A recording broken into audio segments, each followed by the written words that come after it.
سوچنے والی بات ہے نا.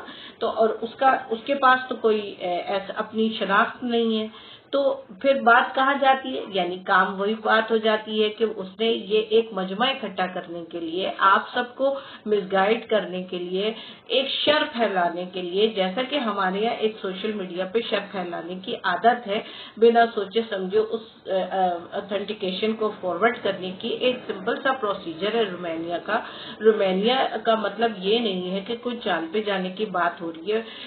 جب بہت پرانی بات ہے، 2014-15 میں بالکل رومانیہ 6 لاکھ روپے میں ہو جاتا تھا، 5 لاکھ روپے میں ہو جاتا تھا. اس زمانے میں گورا پاکستان آتا تھا اور لوٹ میں اپنے ساتھ لوگوں کو لے جاتا تھا. پہلے بھی وہ کنسٹرکشن کے ہی مانگتے تھے لوگ، اور ابھی بھی وہ موسٹ پروبیبلی ہم سے کنسٹرکشن مانگتے ہیں.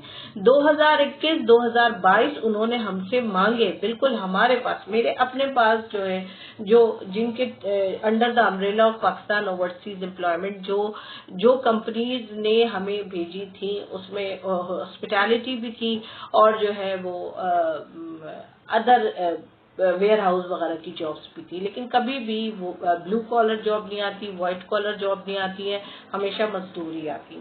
میں نے ہمیشہ اپنے آپ کو سیف اینڈ سیکیور رکھنے کے لیے جرنل ورکر پہ کام کیا.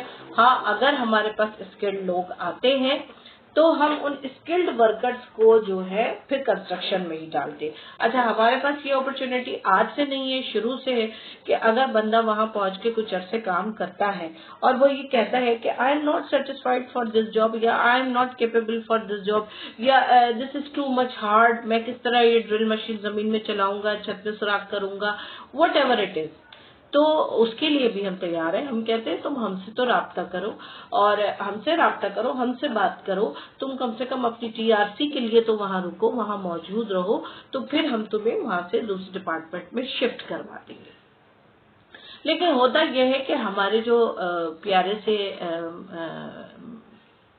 لوگ ہیں، اللہ ان کو نیکی دے، وہ بخارسٹ ایئرپورٹ سے نکلتے ہی غائب ہو جاتے ہیں، الٹا فائن پڑ جاتا ہے ہمارے اوپر، ٹھیک ہے، اور اس کے بعد وہ ایسے غائب ہوتے ہیں، یہ جا وہ جا، کہ ان کے فوراً رشتے دار جو ہوتے ہیں وہ ان کو اٹلی، اسپین میں، فرانس میں ان کو ہاتھوں ہاتھ بلا لیتے ہیں. تو خیر ایسی کوئی بات نہیں، یہ پلاننگ فرام اسٹارٹ سے چل رہی ہوتی ہے.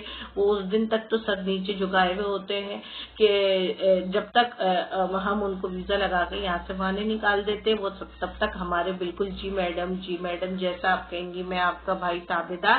اس کے بعد وہاں پہنچ کے انہوں نے تو وہی کرنا ہے جو انہوں نے پہلے سے ڈیسائیڈڈ ہوتا ہے. ایک دم سے تو ہواؤں میں پیسے نہیں مل جاتے کہ ان کے پاس آ گئی اور وہ ٹیکسی کی گیم کر کے اٹلی یا فرانس پہنچ گئے اور ہر ایک کا رشتہ دار وہاں. مزے کی بات ہے کہ ہر ایک کا رشتہ دار وہاں بیٹھا ہوا ہے، یہ بھی کچھ عجیب سی بات لگتی ہے. تو مختصراً آپ کو یہ بتانا چاہ رہی ہوں میں کہ دیکھیے، رومانیہ کا ایک بڑا سادہ سا پروسیس ہے، 3.5-4 مہینے میں لگ کے ملتا ہے آپ کو. جو ہے جو فرسٹ انیشل پیمنٹ ہوتی ہے، جو ہم نے آپ کو بتایا، وہ آپ کی ٹیکس کی ہوتی ہے، دین ورک پرمٹ کی ہوتی ہے، اس کے بعد جو ہے آپ کے ویزے کی کیٹیگری کی باری آتی ہے. یہی اس کا ایک ٹوٹل سا طریقہ کار ہے. دین پہلے 3.5 مہینے میں دے رہے تھے، 3 مہینے میں دے رہے تھے، اب چونکہ رش بہت ہے اور اسکیجول جو ہے وہ ٹائٹ ہو گیا ہے، بخارسٹ پہ لوڈ بہت ہوتا ہے، اسٹاف کم ہوتا ہے، لوگ زیادہ ہوتے ہیں، اپلیکیشن زیادہ ہوتی ہے. پھر وہ کیٹیگری وائز اپلیکیشنز کو جاٹ ڈاؤن کرتے ہیں، تو اس میں پاکستانی پاسپورٹ کی ویلیو کم ہے تو اس کی باری دیر میں آتی ہے. یہ وہ مین وجوہات ہیں جو آپ کو میرا یہ نہیں ہوا ہے کہ میرا رومانیہ جو ہے وہ ہو گیا ہے، کیا کہتے ہیں، میرا رومانیہ ریجیکٹ ہو گیا ہے تو میں نے گھبرا کے ایک گروپ بنا لیا. Nothing else. ان گروپوں میں سوائے شر پھیلانے، سوائے سبوتیش کرنے، رولز کے خلاف بات کرنے، جھوٹی باتیں پھیلانے کے، اور ان گروپوں میں نتھنگ ایلس، کچھ نہیں ہوتا. سب ایجنٹس کو بالکل نہ پکڑیے، کیونکہ سب ایجنٹ ذمہ دار کرتا ہے آگے اس بندے کے جو آگے بندہ بیٹھا ہوا کام کر رہا ہے، ٹھیک ہے. اب رہی بات یہ کہ سم ٹائم پرمٹ آنے کے بعد بھی آپ کا کیس رک جاتا ہے. بالکل ایسا میرے ساتھ بھی ہوا. ریزن کیا ہوتا ہے اس میں؟ یہ ہوتا ہے کہ کچھ کمپنیاں ہوتی ہیں، کچھ لوگ تو بیچ ہی آپ کو جعل سازی سے رہے ہوتے ہیں، یعنی کہ ان کا کام ہی ورک پرمٹ تک ہوتا ہے، اس سے آگے ویزا لگانا ہوتا ہی نہیں ہے. ریزن کیا؟ ریزن یہ کہ ان کو یہ چیز مینشن ہوتی ہے کہ اب آگے جو ہے یہ کمپنی کا ٹیکس نہیں پے کیا ہوا تو یہ کمپنی تو بند ہو جانی ہے، تو اس سے پہلے ہم اس کا پرمٹ نکال لیں اور اس کے بعد جو ہے ہم ویزا تو کینسل ہوگا ہی ہوگا، ان کا ویزا تو لگے گا ہی نہیں، اور اس طرح ہم پیسے کما لیں۔ ٹھیک ہے، یہی ایک وہ ریزن ہے جس وجہ سے عام طور پہ رومانیہ میں کئی ایک کمپنیاں، بہت سارے گورے جو ہوتے ہیں یا بہت سارے انڈینز لوگ ہوتے ہیں یا مختلف قومیت کے لوگ ہوتے ہیں جو ٹیکس دینے سے بچنے کے لیے اپنی کمپنیوں کو بیچ جاتے ہیں۔ یہ بالکل یہی عمل دبئی میں بھی ہوتا ہے۔